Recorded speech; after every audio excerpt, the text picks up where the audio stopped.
Yécri, bel bonjour tout le monde. Donc, jodi a, man epi, man boudin, muguet, au marin. 84, 14, 94 ans.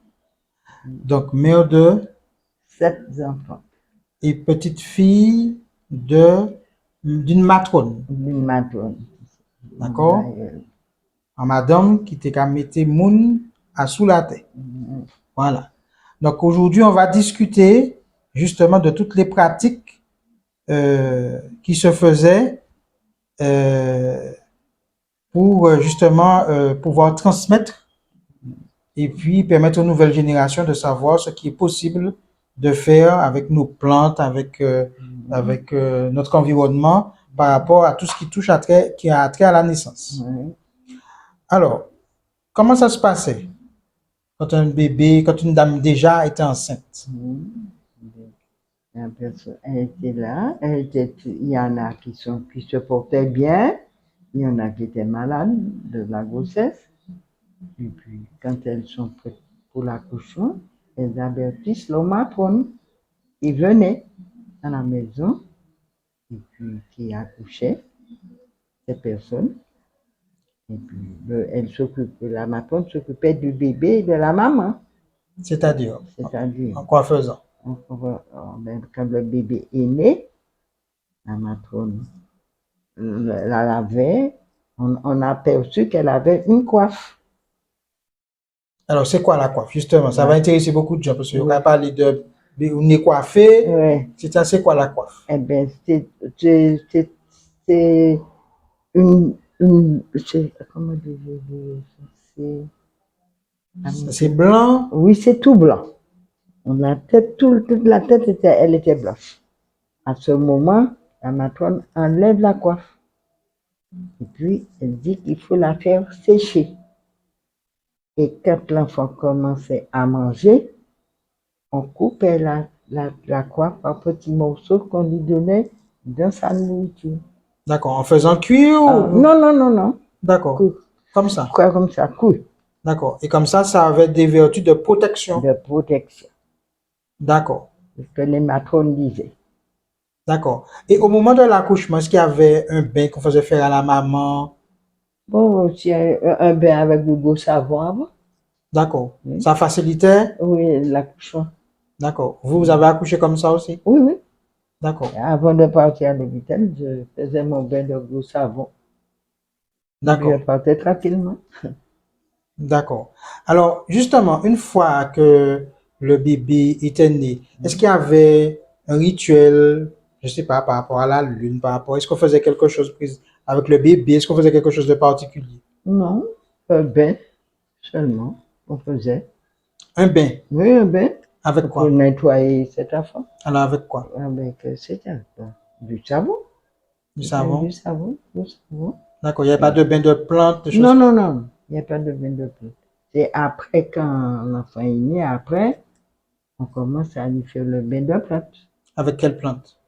Avec la glycérine ou bien bonnet carré, il y avait canifis, il y avait, comment on s'appelle l'autre encore? Enfin, il y a plusieurs plantes.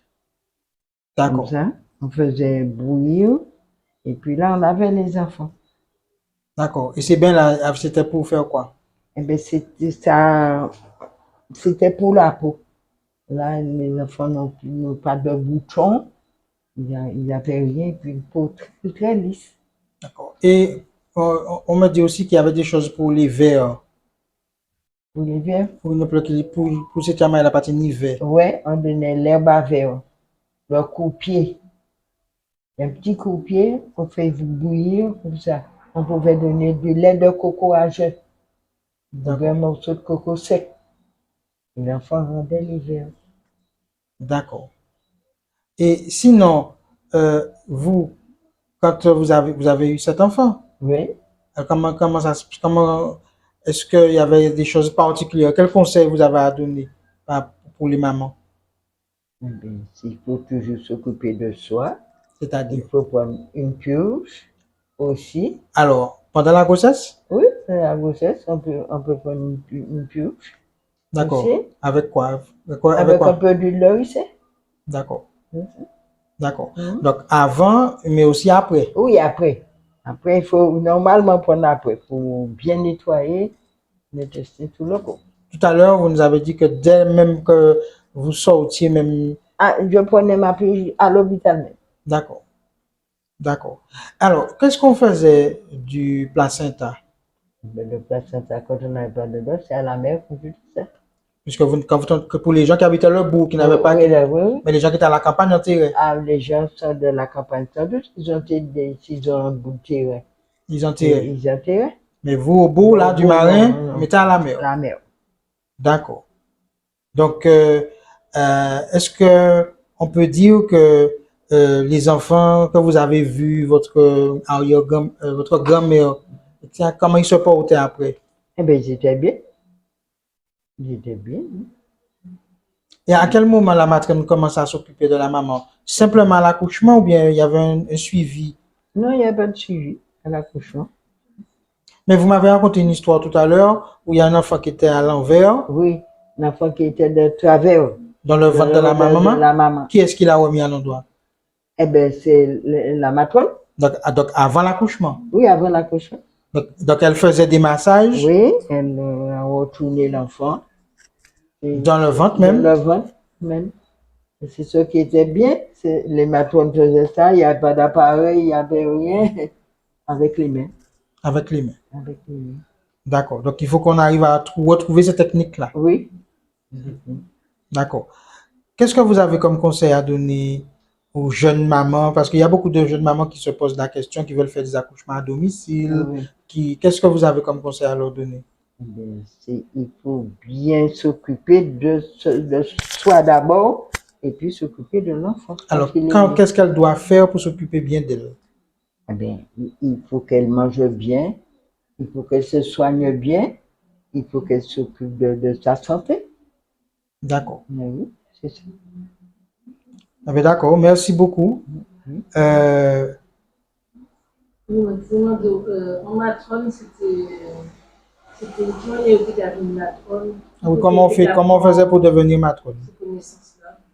Je ne sais pas, parce que c'est les personnes âgées. On savait qui accouchait les gens simplement. C'était pas des gens qui étaient vraiment très instruits, hein, mais qui étaient très nécessaires, Très doué. très doués pour faire ce métier. D'accord, mais vous vous souvenez plus s'il y avait pas une formation, mais est-ce que c'était un don? C'est peut-être le don qu'ils avaient. Parce que pour parce qu'elles venaient d'accoucher sans machin que les ciseaux pour couper. Ah, justement, le cordon ombilical, il était coupé tout de suite ou bien est-ce qu'on attendait? Non, tout de suite. Dès que l'enfant a crié, l'enfant est né en coupe. D'accord, L'enfant est né en coupe. d'accord, Mais c'est ça. Et puis après, pour s'occuper des enfants, leur faire leur bain. Par exemple, quand l'enfant a des coliques, parce qu'il y a les garçons plus de coliques que les filles. On leur donnait un petit peu d'eau, de fleurs d'oranger. On achetait à la pharmacie et qu'on mettait un petit peu dans le biberon pour les soulager. Ou bien on prenait une fleur de giromou. On faisait une infusion. On passait parce qu'il y a des petites épines et puis on leur donnait ça le soir au coucher. la fleur de giromon. Oui, la fleur de giromou. Par rapport à la colique. La colique. Ah, oui, c'est très intéressant. Oui, D'accord. des choses qu'on ne connaît pas. Et ce sont les anciens toujours qui nous ont appris ça. Parce que j'ai fait ça pour mes enfants. Qu'est-ce que vous avez fait d'autre? La fleur d'oranger que je leur donnais, et puis quand ils grandissaient, je faisais la fleur de giromou. À partir de quel âge à peu près? Dès qu'il a 7 mois, 8 mois, tant qu'il a des coliques, ça devient un peu plus fort, on faisait ça. D'accord, La fleur d'oranger, ça calmait beaucoup. d'accord. Et pour la dentition, je frottais les gencives avec du sirop T7. Sirop T7, c'est quoi? Le sirop qu'on voit dans la pharmacie. Alors là, quand l'enfant commence à faire les dents, On prenait le doigt, on mettait, et puis on passait sur les gencives. D'accord, pour soulager. Oui. D'accord. Siroter, mais je ne sais plus si ça existe. Si ça n'existe pas, on prenait aussi du jus de prune Jus de prune? avec du citron et du miel. Quelle prune? Vous prenez les, comment ça s'appelle? Prune d'Espagne. Prune Les d'Espagne. prunes rouges, oui. Avec du miel, et puis on frottait les gencives aussi. D'accord. Prune d'Espagne, miel, Ouais, miel. qu'on mélangeait Ouais, et qu'on frottait les gencives. les gencives. D'accord. J'ai fait tout ça pour mes enfants. Ah, je soigne mes enfants avec les plantes, les machins. C'est ce que je faisais. On leur donnait aussi pour les faire de l'herbe à verre. On faisait le thé d'herbe à verre qu'on donnait aux enfants aussi. D'accord. Pour l'asthme. Pour l'âge, on m'avait fait faire ça, bouillir un lit dans du lait. Je l'ai fait. Et donc l'enfant buvait ça. Ouais. D'accord. Lui, il était asthmatique. Je lui avais donné du cornet blanc. Du cornet blanc. Ouais, une plante qui porte une grosse fleur blanche. On appelle ça le cornet blanc. Et puis bouillir, et puis je lui donnais ça à boire. Bon. Oh! Ça va? Oui. Et bien, c'est ce que je leur donnais. Est-ce que pour, si pour les oreilles, est-ce qu'il y avait quelque chose? S'il y avait une otite, s'il y avait quelque chose? Non, je ne sais pas. Pour les oreilles, c'était chez le médecin. D'accord. L'otite, c'était chez le médecin. D'accord. Il y a une petite tisane, machin comme ça. Ça pour mes enfants. Je les ai toujours soignés comme ça. Mais jusqu'à maintenant, je leur donne le thé aussi. Hein. C'est de quoi? Eh bien, je fais à Togo, je fais citronnelle, parce qu'ils ont la vie, je leur fais ça.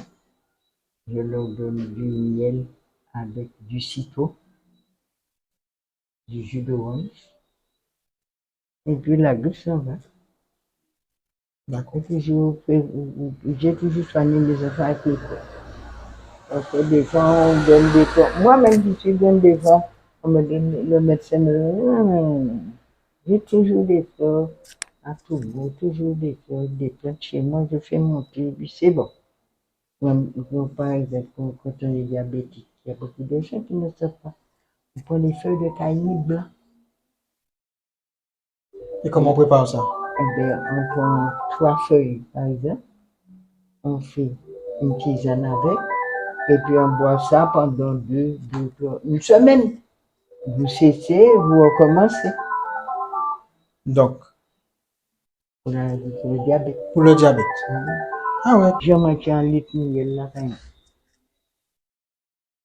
Toujours. Arrêtez sans sous, même arrêtez sans miel. Arrêter sans sous, mais pas arrêter sans miel. Non.